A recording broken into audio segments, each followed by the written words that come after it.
BJP ने जिस तरीके से परफॉर्म किया है, जिस तरह से ये क्लीन स्वीप किया है, इसको लेकर ये जरूर माना जा रहा है कि शिंदे और अजित पवार को भी अमित शाह किसी तरीके से नाराज नहीं करना चाहेंगे और ये कोशिश होगी गृह मंत्री अमित शाह के भी कि जो करीबी हैं एकनाथ शिंदे के और अजित पवार के, उन्हें मंत्री पद से नवाजा जाए। हालांकि किसे कौन सा मंत्रालय मिलेगा फिलहाल ये तो साफ नहीं है और इसी को लेकर इस वक्त आपको बता दें कि मंथन चल रहा है गृह मंत्री अमित शाह के घर पर। देवेंद्र फडणवीस और अजित पवार, एकनाथ शिंदे भी इस मीटिंग में शामिल है। इससे पहले आपको बता दें कि गृह मंत्री अमित शाह ने बीजेपी के राष्ट्रीय अध्यक्ष जेपी नड्डा से अलग से भी एक मीटिंग की है। मेरे सहयोगी देवेंद्र पराशर जुड़ चुके हैं अमित शाह के घर से, हमारे पॉलिटिकल एडिटर हैं। और जिस तरीके से देवेंद्र, ये लगभग तय माना जा रहा है कि देवेंद्र फडणवीस ही मुख्यमंत्री का चेहरा होंगे, बस अब ऑफिशियल ऐलान का इंतजार बाकी। भीतर क्या चल रहा है मीटिंग में, आपके पास क्या जानकारी? देखिए, आज की जो बैठक थी गृह मंत्री अमित शाह और बीजेपी के राष्ट्रीय अध्यक्ष जेपी नड्डा ने सबसे पहले महाराष्ट्र के एकनाथ शिंदे जो कि शिवसेना के नेता हैं और पिछले मुख्यमंत्री, कार्यवाहक मुख्यमंत्री अभी हैं, उनको बुलाया गया था। और जाहिर तौर पे क्योंकि अब उनको मुख्यमंत्री महायुति नहीं बनाने जा रही, तो इसलिए उनको समझाना बहुत ज़रूरी था आमने सामने बैठ कर। हालांकि कम्युनिकेट तो उनको पहले ही किया जा चुका था, लेकिन वो ओवर फोन कम्युनिकेशन था। आमने सामने की मुलाकात बीजेपी के टॉप दो नेताओं के साथ ये बैठ के आज एकनाथ शिंदे को पहले बताया गया। उसमें लगभग 35 से 40 मिनट लगभग लगा और उसके बाद शिंदे ने जो अपनी बात कही उसे सुना गया और उसमें ये भरोसा दिया गया, जो सोर्सेज हमारे बता रहे हैं गृह मंत्री अमित शाह और बीजेपी के राष्ट्रीय अध्यक्ष के द्वारा, कि एकनाथ शिंदे के साथ भी पूरे यथासंभव न्याय किया जाएगा और जो महायुति मिलकर जिस तरह से चुनाव लड़ी, सरकार भी मिलकर ही चलेगी और महायुति की सरकार रहेगी। तो एक कोशिश ये की गई कि उनको एक तरह से कंसोल किया जाए कि भले ही मुख्यमंत्री, क्योंकि बीजेपी मानने वाली बात है कि 132 विधायक अगर हैं तो कैसे मुख्यमंत्री का पद छोड़ सकती है। पार्टी के कार्यकर्ताओं की भी अपने एम्बिशन होते हैं, महत्वाकांक्षा होती है कि उनका नेता ही मुख्यमंत्री बने, और ये सारी चीज़ें एकनाथ शिंदे को समझा दी गई।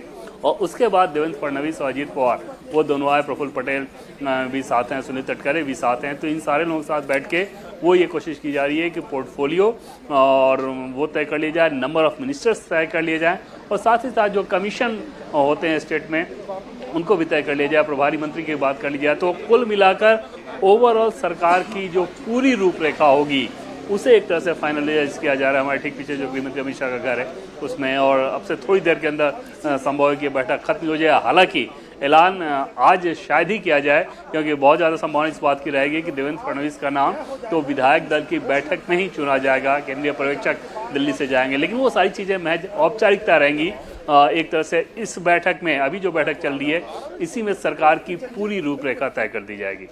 प्रिया? बिल्कुल देवेंद्र, जिस तरीके से इस बैठक में, अब जैसे आपने बताया कि नंबर ऑफ मिनिस्टर्स तय होंगे, लेकिन जिस तरीके से खास तौर पर मराठवाड़ा के नामों को लेकर चर्चा है, क्योंकि ज्यादातर जो नेता है वो मराठा समुदाय से आते हैं, क्या ये माना जाए कि ज्यादा से ज्यादा नेतृत्व उनका हो सकता है?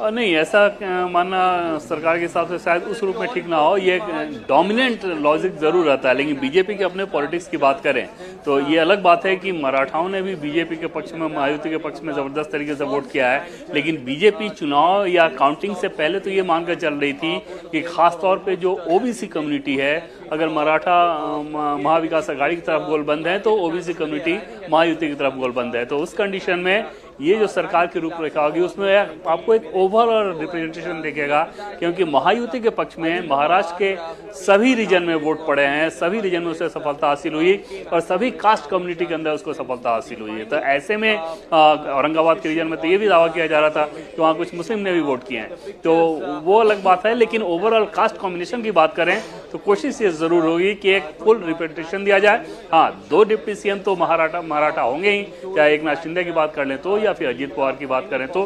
दूसरी तरफ देवेंद्र फडणवीस जो कम्युनिटी से, तो ब्राह्मण कम्युनिटी से आते हैं, लेकिन महाराष्ट्र में एक तरह से आप कह सकते हैं कि कास्ट न्यूट्रल कम्युनिटी है वो, जिसको मराठा को बनाएंगे तो ओबीसी को दिक्कत होगी, ओबीसी को बनाएंगे तो हो सकता है मराठा को दिक्कत हो, इन दोनों में से किसी को बनाया जाए तो हो सकता है दलित को दिक्कत हो। तो ऐसे में एक कास्ट न्यूट्रल कम्युनिटी सा स्टेटस है देवेंद्र फडणवीस के कास्ट का, और वो चीज़ जो कि आमतौर पे कास्ट ड्रिवन पॉलिटिक्स में डिमेरिट मानी जाती है, महाराष्ट्र के संदर्भ में कहा जा सकता है कि यही देवेंद्र फडणवीस का मेरिट भी है। क्या? बिल्कुल देवेंद्र, मेरे साथ सचिन चौधरी भी मुंबई से जुड़ चुके हैं। सचिन, महाराष्ट्र में क्या चर्चा चल रही है, किसे कितने मंत्री पद दिए जाएंगे और जातिगत समीकरण किस तरीके से हमें इस मंत्रिमंडल में दिखाई दे सकता है? जी देखिए, महाराष्ट्र का मंत्रिमंडल का खाका जो है आज इस बैठक में तय किया जाएगा। जो अनुमान है कि अजित पवार को 9 से 10 जो है मंत्री पद दिए जा सकते हैं उनके पार्टी को, और शिवसेना शिंदे गुट जो है वो उनका 10 का एक कोटा बनता है, तो वो चाहेंगे कि 12 मंत्री पद जो है उनके पार्टी को मिले, और बीजेपी जो है करीबन 22 से 23 जो है मंत्री पद अपने पास रख सकती है। अब रही बात कि कास्ट वाइज कैसे इसको एडजस्ट किया जाएगा, तो जाहिर सी बात है कि नेताओं को जिनको मंत्री या विभाग देने हैं उसको लेकर बैठक में मोटे तौर पर चर्चा होगी, इतनी डिटेल में चर्चा नहीं होगी, लेकिन उस पार्टी का वो अधिकार रहेगा कि वो किस कास्ट के किस नेता को मंत्रिमंडल में स्थान देते हैं। लेकिन अमूमन आने वाले जो 2 दर्जन से ज्यादा महानगर पालिका और स्थानीय निकाय को चुनाव पेंडिंग है, पिछले 2 से 3 वर्षों में कोविड के कारण वो नहीं हो पाए थे, जिसमें मुंबई महानगर पालिका, ठाणे, नई मुंबई, पनवेल, पुणे, सोलापुर, कोल्हापुर, ऐसी बड़ी महानगर पालिकाएं, संभाजीनगर, तो एक ग्राउंड लेवल का चुनाव होगा, और इसमें कैडर जो है किसके साथ रहना, इसकी और एक टेस्ट होनी बाकी है।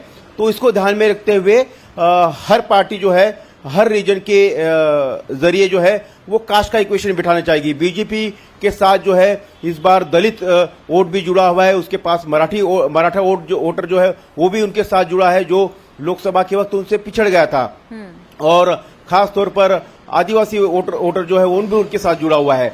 तो इन जातियों के जो मंत्री है या जो नेता है उनको मंत्रिमंडल में शामिल करने का फैसला जो है वो नेता डिस्कस करेंगे। हालांकि इसकी चर्चा थोड़ी बहुत होगी, लेकिन ये बाद में तय किया जाएगा। मोटे तौर पर कोटा क्या होगा, 43 का जो कोटा है महाराष्ट्र में, तो उसमें हो सकता है कि 22-23 बीजेपी, 10 से 12 जो है शिंदे, और 9 से 10 जो है वो अजित पवार, इनके पास ये कोटा चला जाए। इसके बाद जो खास तौर पर जो विभाग है, यानी कि जो हैवीवेट मंत्रालय है, जैसे कि गृह विभाग जो है बीजेपी अपने पास रखेगी, ऊर्जा जैसा मंत्रालय अपने पास रखेगी, सिंचाई जैसा विभाग जो है वो अपने पास रखेगी।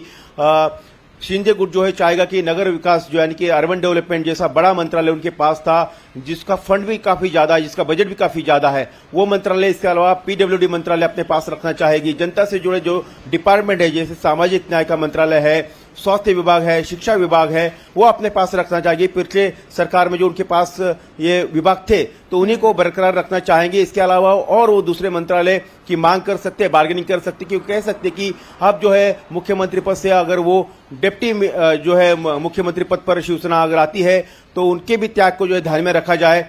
इस तरह की बात वहां पर हो सकती है, और उसके बदले में वो कुछ पाना चाहेंगे। अजित पवार जो है वो वित्त मंत्रालय नहीं छोड़ेंगे, कतई नहीं छोड़ेंगे। जिस तरह से अजित पवार का स्वभाव है, वो उस मंत्रालय का उन्होंने कारोबार भी काफी संभाला है, तो वो मंत्रालय चाहेंगे। और पश्चिम महाराष्ट्र में सहकारिता, जहां शरद पवार का गढ़ माना जाता है पश्चिम महाराष्ट्र, चीनी मिल यानी कि शुगर फैक्ट्रीज काफी ज्यादा, और सहकारिता की पॉलिटिक्स वहां पर काफी हावी रहती है।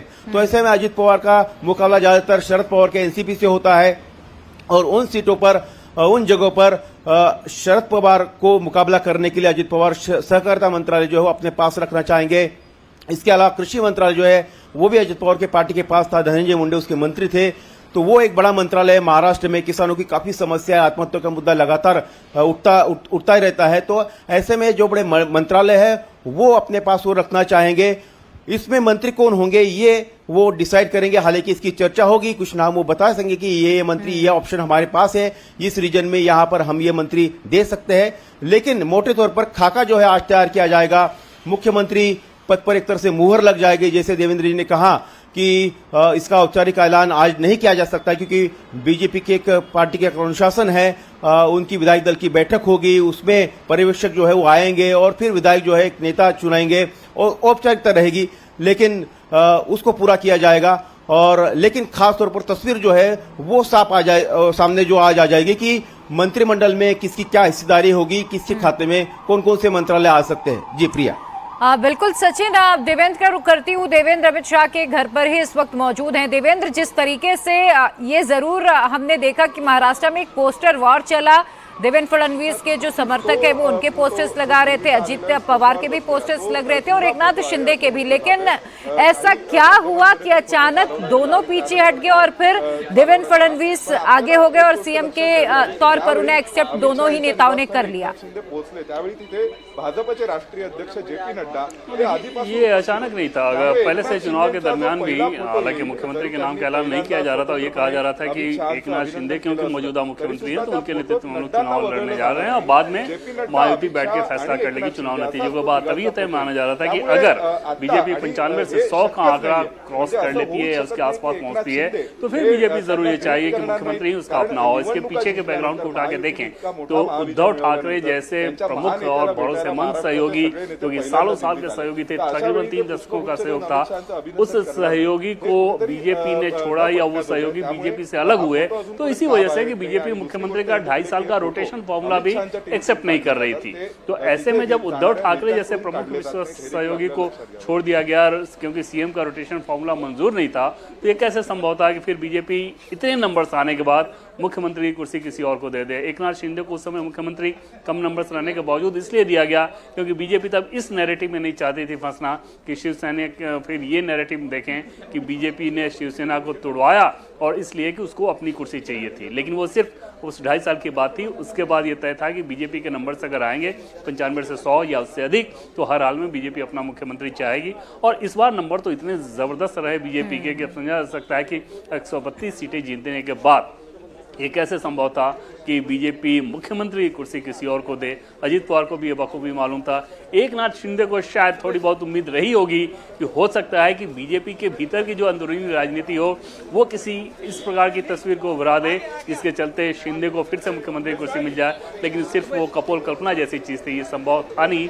और वही हुआ कि देवेंद्र फडणवीस को बीजेपी मुख्यमंत्री बनाने की लगभग पूरी तैयारी कर चुके हैं। महज एक औपचारिकता भर बाकी है और ये कोई सरप्राइज वाली बात नहीं है। अभी जैसे शिंदे चाहे भले ही शिंदे खेमे से ये समझ में आ रहा हो कि उनको ऐसा लग रहा है कि उनके साथ बहुत न्याय नहीं हुआ, या अजित पवार खेमे से क्लेम किया जाए कि मुख्यमंत्री उनको होना चाहिए था, लेकिन अंदर खाने उन नेताओं को भी बखूबी मालूम होगा कि ऐसे नंबर आने के बाद तो सवाल ही नहीं पैदा होता है कि बीजेपी मुख्यमंत्री की कुर्सी किसी और को दे दे, क्योंकि आपके अपने कार्यकर्ता, आपने अपने विधायक, आपने अपने संगठन का भी दबाव रहता है। वो इस जोश खरोश के साथ अगर काम किए कि 80% से ज़्यादा स्ट्राइक रेट रहा तो इस वजह से कि हाँ मुख्यमंत्री की कुर्सी उनको अपने खेमे में चाहिए, वही काम बीजेपी का टॉप लीडरशिप कर भी रहा है। बिल्कुल सचिन, जिस तरीके से हमने देखा महाराष्ट्र के चुनावों में देवेंद्र फडणवीस ने हिंदुत्व के नारे को बुलंद किया और बटोगे तो कटोगे, एक रहेंगे सेफ रहेंगे